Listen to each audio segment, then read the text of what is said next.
আপনি এটা মনে করেন না যে আপনার কেউ নাই, যিনি থাকার উনি আছে।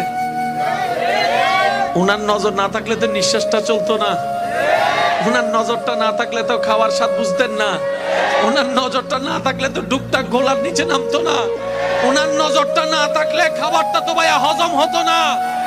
উনার নজর আপনার দিকে আছে। উনি আপনার শত্রুদেরকে সময় দিচ্ছেন আর এদিকে আপনার ধৈর্যের পরীক্ষা নিচ্ছেন।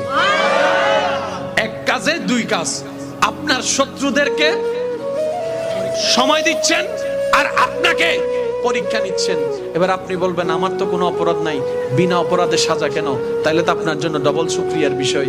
সেটা হচ্ছে আল্লাহ তাআলা আপনাকে 10,000 বছর আগুনে জ্বলার মতো গুনাহ যেটা আপনি করেছেন ওইটা থেকে বাঁচানোর জন্য 3-4 মাসের 3 বছর 5 বছরের একটা দুনিয়ার কষ্ট দিয়ে দিচ্ছেন। সুবহানাল্লাহ।